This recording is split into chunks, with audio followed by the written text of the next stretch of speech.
आजकल एक बहस छिड़ी हुई है कि हमें इंग्लिश सीखनी चाहिए कि नहीं।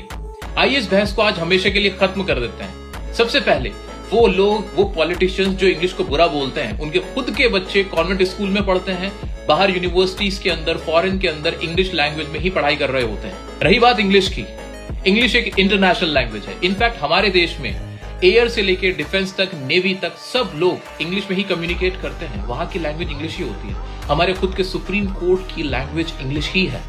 पूरी दुनिया में जो एयर की लैंग्वेज है, जितने भी पायलट्स कम्युनिकेट करते हैं वो इंग्लिश में कम्युनिकेट करते हैं। जितने भी देश अपने देश में जो भाषा बोलते हो, लेकिन जब इंटरनेशनल फोरम पे बोलते हैं तो मोस्टली वो अपना पक्ष इंटरनेशनल लैंग्वेज में ही रखते हैं।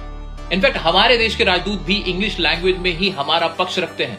अगर आपको बाहर पढ़ने जाना है तो उसके लिए भी आपको एग्जाम पास करना पड़ता है, जो कि इंग्लिश का ही एग्जाम होता है। यूपीएससी का एग्जाम देने के लिए भी इंग्लिश लैंग्वेज मैंडेटरी होती है।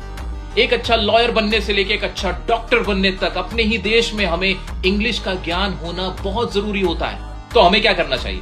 हमें इंग्लिश से नफरत नहीं करनी है। हमें इंग्लिश को मैथ्स की तरह, एक टूल की तरह इस्तेमाल करना है। जैसे हम मैथ्स पढ़ के इंजीनियरिंग करते हैं, उसी तरह से इंग्लिश को कल्चर नहीं बनाना है। जितनी हमारी रीजनल लैंग्वेज है, हमें उन्हें संजो के रखना है।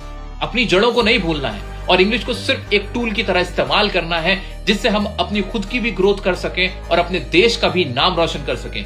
और इसके लिए मैं आपको फ्री में हमारे चैनल डियर सर पे स्पीकिंग सिखा रहा हूं, जहां पे आपको कुछ भी पैसा देने की जरूरत नहीं है और फ्री में आप इंग्लिश